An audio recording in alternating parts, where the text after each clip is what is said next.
Hello student, welcome back my to channel. मैं Deepak sir आज आप लोग के बीच लेकर आया हूँ क्या क्लास 10 का मैथ, जो कि चैप्टर नंबर 2 है। और एक बात आप लोग को बता दें, चैप्टर नंबर 2 की कहानी क्या है, जिसको सभी लोग कहते हैं बहुपद। ये बहुपद होता क्या है, आप लोग को एकदम बेसिक से कहते हैं ना, एकदम शुरू से स्टार्ट करेंगे। अगर आप लोग नए हैं ना तो प्लीज चैनल को सब्सक्राइब कर दीजिए। अगर आप लोग पुराने हैं तो प्लीज लाइक कर दीजिए, और नए वाले भी लाइक कर दे दोस्तों। और आप लोग के बीच में एक ऐसा एक्सप्लेन करेंगे ना, ताकि आप लोग कहेंगे सर क्या पढ़ाते हैं। ठीक है दोस्तों, तो वीडियो से बने रहिए लास्ट तक। तो चलते हैं, शुरू करते हैं बहुपद क्या होता है। और एक बात और आप लोग को बताते रहे ना, अगर आप लोग की और सब्जेक्ट की वीडियो चाहिए तो चैनल को ओपन कीजिए, उसके बाद प्लेलिस्ट में जाइए, वहां पर हर सब्जेक्ट का प्लेलिस्ट बना है। अगर आप लोग देखना चाहते हैं तो वहां से देख सकते हैं, क्योंकि आप लोग को एकदम कहते ना एकदम इजी एक्सप्लेनेशन उस वीडियो के अंतर्गत कराया गया। ठीक ना दोस्तों, तो आज हम स्टार्ट करते हैं चैप्टर नंबर 2, जो कि क्लास 10 के लिए है और बोर्ड एग्जाम के तहत सबसे इंपॉर्टेंट कोई एक वीडियो बन रही है, ताकि आप लोग देखेंगे तो मिलाएंगे क्वेश्चन तो कहेंगे सर क्या पढ़ाते हैं, एकदम 100% मिलेगा। ठीक ना दोस्तों, तो चलिए स्टार्ट करते हैं बहुपद। पहले बहुपद क्या होती है इसकी कहानी जान लेते हैं। ठीक ना दोस्तों, बहुपद बहुपद क्या है, इसको हम कैसे डिफाइन करेंगे या कैसे कह सकते हैं। ठीक ना दोस्तों, तो बहुपद में पहले एक आप लोग जान लीजिए, एक होता है चर, एक होता है अचर। ठीक, एक होता है चर, एक होता है अचर। चर को बोला जाता है यक्स, बोला जाता है यक्स, वाई, जेड बोल सकते हैं। ठीक, और अचर को बोला जाता है जैसे नंबरिंग हो गया। ठीक, 1 2 3 4 5 6 7, ये होता है अचर। ठीक, अचर में आप लोग को सबसे अहम मुद्दा निभाता है बहुपद, क्योंकि बहुपद कैसे बनती है और बहुपद होती क्या है उसको डिफाइन पहले कर लेते हैं। ठीक है दोस्तों, बहुपद अगर हम यक्स ले रहे हैं ना, तो इसके पावर कुछ रहना चाहिए, 1 हो गया, 2 3 4। अगर ये सब है, अगर मिल रहा है पावर में, तो वह बहुपद हो गई। अगर आपको यक्स की पावर 0 भी मिल रहा है तो ये भी बहुपद हो गई। लेकिन आप लोग बताइए, अगर यक्स के पास -1 हो गया और ये अंडर रूट में यक्स के पावर इतना हो गया, तो ये बहुपद बनेगा? नहीं बनेगा। क्यों नहीं बनेगा? क्योंकि देखो, बहुपद बनने के लिए यक्स के पावर यानी चर के पावर धनात्मक क्या रहना चाहिए, धनात्मक पूर्णांक यानी नंबर रहना चाहिए, तभी हम बहुपद कह सकते हैं। ठीक ना, इसको बोला जाता है बहुपद। और हाँ, और बहुपद 3 प्रकार का होता है। बहुपद 3 प्रकार का कौन कौन सा होता है? एक होता है रैखिक, एक होता है रैखिक बहुपद, और एक होता है क्या, द्विघात बहुपद कह सकते हैं। ठीक, द्विघात बहुपद होगा, और एक होता है त्रिघात बहुपद, त्रिघात बहुपद। ये 2 होते हैं, 3 होते हैं, एक रैखिक बहुपद होता है, एक द्विघात बहुपद होता है, एक त्रिघात बहुपद होता है। लेकिन आप लोग की एक बात बताना भूल गए दोस्तों, वह क्या बात है कि पहले हम शुरू कहां से करेंगे। ठीक ना, ऑटोमेटिक इसको शुरू नहीं करेंगे। तो आप लोग एक बात ध्यान दीजिए, जो बहुपद की कहानी होती है ना, पहले आप लोग 9 में पढ़े होंगे, जैसे समीकरण बनता है ना, यक्स प्लस 4 बराबर 0, तो हम इसको सॉल्व करते हैं तो क्या होता है, यक्स बराबर -4 होता है। ठीक, ये कहानी किस कारण आती है? बहुपद की कहानी ही रहती है। क्यों? क्योंकि देखो, इसकी पावर 1 है, मान सकते हैं हमने बोला था जिसके पावर 1 2 3 यानी धनात्मक पूर्णांक होना चाहिए संख्या, तो वह बहुपद कहलाती है। ठीक, और ये किस समीकरण के अंतर्गत आ रही है? रैखिक समीकरण के अंतर्गत आती है, यानी लीनियर समीकरण कह सकते हैं। ठीक है दोस्तों, ये बहुपद हो गया। अगर आप लोग को देखो द्विघात की कहानी रहती है, द्विघात की कहानी देखो, ये स्क्वायर में आ जाता है, स्क्वायर जैसे 4x प्लस 6 ले लेते हैं बराबर 0, ये तुम्हारा होता है द्विघात बहुपद। और 3 घात में क्यू आ जाता है, यही कहानी रहती है। हमको इसकी पावर देखा जाता है। अगर आप लोग को कोई पूछे कौन सी घात है, यानी कौन सा मतलब रैखिक समीकरण है, मतलब रैखिक बहुपद है, द्विघात बहुपद है, त्रिघात बहुपद है, सबसे पहले हम उसकी पावर देखते हैं, यानी डिग्री तभी होती है। जैसे कि पावर, अगर यक्स की पावर 2 है तो ये द्विघात बहुपद हो गई, यक्स की पावर 3 है तो यह त्रिघात बहुपद होगी। अगर यक्स की पावर कुछ नहीं है, मान लेते 1 है, तो वह रैखिक घात है, यानी बहुपद होगी। ठीक है दोस्तों, तो हम इसके अंदर चर्चा करते हैं कि यह रैखिक समीकरण को कैसे लिख सकते हैं। रैखिक समीकरण किस तरह लिख सकते हैं दोस्तों, ये यक्स प्लस बी कर सकते हैं। ठीक, और द्विघात के लिए हम कर सकते हैं यही x square plus b x plus c, ये द्विघात हो गया। ठीक, और 3 घात के लिए हम कहां लिख रहे हैं? 3 घात के लिए हम यहां लिख रहे हैं ए एक्स स्क्वायर क्यू हो जाएगा प्लस बी एक्स प्लस सी हो जाएगा, ये स्क्वायर हो जाएगा, यहाँ पर प्लस हो जाएगा सी एक्स प्लस यहाँ पर डी कर सकते हैं। ठीक है दोस्तों, ये त्रिघात के लिए होता है। तो आप लोग क्या सीखे? हमने ये सीखा इस वीडियो के अंतर्गत में कि बहुपद क्या होती है, बहुपद कितने प्रकार की होती है, अगर बहुपद आ गया तो उसको कैसे पहचानेंगे। ठीक ना दोस्तों, तो एक बार फिर से इसको रिपीट कर दे रहे हैं।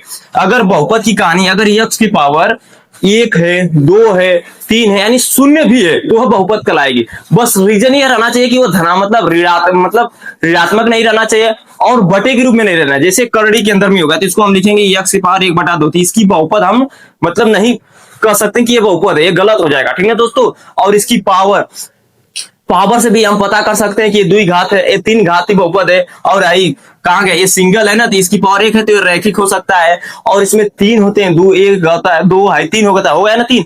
अब इसको कैसे डिफाइन करेंगे, कैसे सॉल्व करेंगे, जो कि क्वेश्चन नंबर क्या दिया, मतलब ये 2.1 में जो प्रश्नावली 2.1 डाली गई है उसके अंतर्गत दिया गया है कि रैखिक समीकरण को बताइए जो कि x अक्ष पर y अक्ष पर क्या होता है। तो आप लोग को पहले बता देते हैं कि वो होता क्या, ठीक, इसको इरेज कर फिर बताएंगे। तो जैसा कि आप लोग स्क्रीन पे देख सकते हैं कि कैसा कैसा फिगर दिखाई दे रहा है जो कि प्रश्नावली 2.1 का है। तो जरा आप लोग फिगर देख लीजिए, ठीक।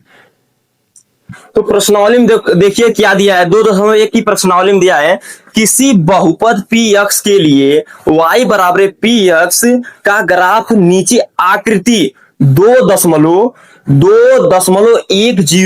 में दिया गया है। प्रत्येक स्थिति में पी ब्रेक यक्स के शून्यकों की संख्या ज्ञात कीजिए। जैसे कि आप लोग देख रहे हैं स्क्रीन पे शो हो रहा होगा, इसको कैसे शो करेंगे, मतलब कैसे इसको हल करेंगे, ठीक है दोस्तों। तो आप लोग जरा इसको देख लीजिए, फिर इसको हम ब्लैक बोर्ड पर एकदम बेसिक कहते हैं, एकदम कहते हैं एक ही बार में आप लोग समझ जाएंगे कि इसकी शून्यकों की संख्या कैसे याद करनी है, ठीक। क्वेश्चन लिख दिया, देखो दोस्तों क्वेश्चन क्या कर रहा है कि किसी बहुपद px के लिए y बराबर px का ग्राफ नीचे 2.10 में दिया गया है। जैसा कि आप लोग देखे हैं कि वो ग्राफ कैसा दिया है, ठीक है दोस्तों। तो प्रत्येक स्थिति में px के शून्यकों की संख्या ज्ञात कीजिए। आप लोग थोड़ा गौर कीजिए, यहाँ पर ये y बराबर क्या दिया है, px के बारे में चर्चा कर रहा है ना, तो हम लोग पहले एक लाइन ड्रा करेंगे, ठीक। इसको इस तरह कर देंगे, इसको बोला जाता है अक्ष बोला जाता है, ठीक है दोस्तों। अब आप लोग कहेंगे कौन अक्ष है, कौन सा अक्ष है, ठीक ना। तो इसको बोला जाता है x अक्ष, ये कॉमन है, x अक्ष बोला जाता है, ठीक। और ये होता है y अक्ष रहता है, इससे बोला जाता है y अक्ष, ठीक है दोस्तों।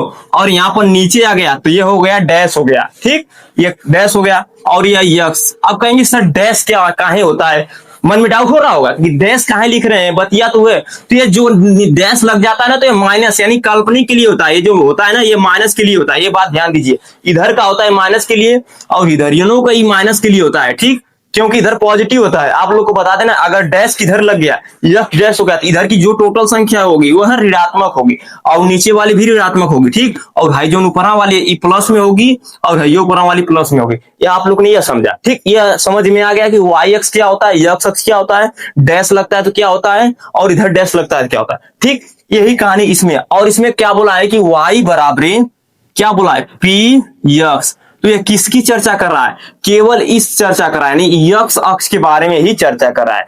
अगर आप लोग को बता दें, अगर लाइन इधर से ड्रॉ कर फिर इधर चल गई है तो यह पूछ रहा है कि शून्यों की संख्या किस यानी शून्यों की संख्या पूछ रहा है ना, तो देखेंगे कौन सी x अक्ष पर लाइन टकरा कर या पार कर जा रही है। कहते हैं ना कि देखो अगर इधर पार कर दिए तो ये काट रहे, ठीक। अगर इसको छू कर जा रही है ना, इस तरह छू कर भी घूम जा रही है तो इसका भी हम शून्यों की संख्या ज्ञात करेंगे।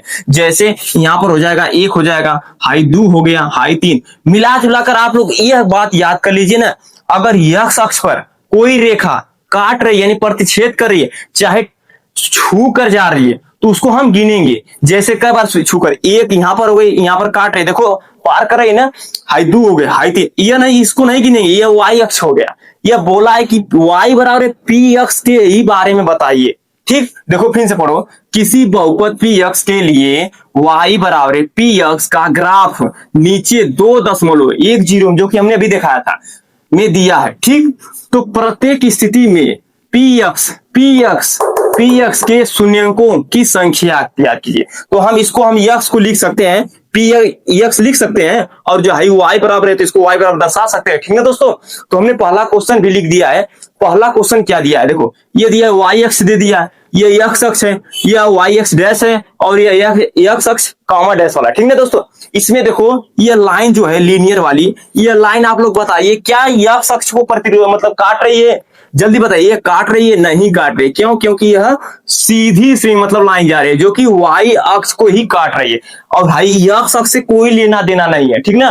तो हम लिखेंगे क्योंकि देखो लिखेंगे क्या, यह इसका शून्यांक क्या होगा, शून्यांकों की संख्या क्या होगी, शून्य होगी। क्यों शून्य होगी, क्योंकि यह जीरो कर सकते हैं, क्योंकि यह काट नहीं रही है, किसको नहीं काट रही है, यक्स अक्ष को नहीं काट रही है, क्योंकि यह सीधे जा रही है। देखो जैसे कि आप लोग देख सकते हैं एकदम सीधे जा रही है ना, इस वाली लाइन से कोई लेना देना नहीं है, दूर दूर तक लेना देना नहीं है ना, इसीलिए इसको शून्यकों की संख्या जीरो होगी, यानी शून्य होगी। तो पहला क्वेश्चन हमने इस तरह किया और दूसरा क्वेश्चन भी इसी तरफ देख सकते हैं, ठीक ना दोस्त। तो देखिए हमने क्वेश्चन क्या लिख दिया, क्वेश्चन नंबर 2 लिख दिया, क्वेश्चन नंबर 3 को लिख दिया। अब आप लोग बताइए, अब इसको जरा देखकर बताइए इसका शून्यकों की संख्या कितनी होगी, जल्दी बताइए, कमेंट कीजिए इसका शून्यकों की संख्या कितनी होगी। क्योंकि हमने इतना इजी बता दिया ना स्ट्रक्चर दिखाकर कि आप लोग देखकर भी बता सकते हैं, ठीक ना। देखो ये कितनी बार काट रही है, किसको काट रही है, यक्स अक्ष की रेखा को काट रही है, ठीक ना। जैसे कि आप लोग कह सकते हैं कि यक्स अक्ष है ना, इसको बोला जाता है यक्स अक्ष। अब बताइए का इसको काट दे तो इसको गिनेंगे, यहीं पर भी रेखा काट, देखो यहाँ पर भी काट रही है, ठीक, यहाँ पर भी काट रही है। तो आप लोग बताइए क्या इसको हम गिन सकते हैं, नहीं गिने, क्यों, क्योंकि ये वाई अक्ष है, ठीक, और हाई जो है ना यक्स अक्ष है। तो जो नहीं काट रही थी एक का बार में काट रही है, तो लिखेंगे क्या, यक्स अक्ष की मतलब लिखेंगे इसको शून्यकों की संख्या क्या लिखेंगे, एक लिखेंगे। तो लिखेंगे शून्यकों की संख्या कितनी है, एक है। क्यों एक है, क्योंकि यह केवल एक ही बार यक्स अक्ष को काट रही है या प्रतिच्छेद कर रही है, ठीक ना दोस्तों। अब उसी तरह इसको बताइए, जरा इसका कल्पना कीजिए कितने बार काट रही है। देखो हम ट्रिक चिन्ह लगा, 1 हाई 2 हाई 3 हाई 4, क्या 4 को होगा, जल्दी बताइए 4 को होगा, कमेंट कीजिए 4 को होगा, कहेंगे सर 3 होगा। क्यों 3 होगा, क्योंकि हाई झूठा ही आप लगा दिए इसको, क्योंकि ये वाई अक्ष है ना, इसलिए इसका कोई मान्य नहीं होगा, ठीक। इसका मान होगा क्योंकि यह यक्स अक्ष है और यक्स अक्ष है, ठीक। ये 3 बार काट रहा है यक्स अक्ष को, लेकिन हाई वाई अक्ष को नहीं गिनेंगे। तो शून्यकों की संख्या कितनी होगी, 3 होगी। तो बस इसमें कुछ नहीं करना है, बस शून्यकों की संख्या बतानी है। तो लिखेंगे शून्यकों की, क्या लिखेंगे, शून्यकों को, हाँ शून्यकों लिख दो, जो यहाँ पर लिखा है वही लिख दो। भाई लोग क्या दिक्कत है, कितनी होती है, 3 होती है, या हिंदी में लिख सकते हैं 3, ठीक। ये 3 हो गया, इधर 3 हो गया, इधर भी लिख दो, एक हो ही गया लिख दो, एक हिंदी में लिख दो, कोई दिक्कत नहीं, चाहे हिंदी में लिखो चाहे इंग्लिश में, ठीक। इसको बता देंगे 3 है। अगर आप लोग बताइए, अगर कुछ भी डाउट हो रहा है ना, कुछ इसमें करना नहीं है ताम झाम, कि आप लोग फिगर देखकर डर गए, किताब खोलते हैं ना लेकिन डर जाते हैं कैसे होगा, समझ में नहीं आता है, होता है ना, कुछ अभाव इस तरह होता है, बस कुछ मत करो, वीडियो के देखो एकदम बढ़िया से एक्सप्लेन कर दिया, ठीक है ना। अगर आप लोग और भी बेहतर मतलब जानना चाहते हैं एकदम बेसिक जानकारी ना, तो वीडियो में जो लिंक दिया रहेगा डिस्क्रिप्शन पे, उसको क्लिक कर वीडियो देख सकते हैं, ताकि आप लोग भी जानकारी ले सकते हैं, ठीक है दोस्तों। अब क्वेश्चन नंबर 4 की बारी है, ठीक। देखिए हमने क्वेश्चन 4 लिख दिया, 5 लिख दिया, क्वेश्चन नंबर 6 लिख दिया।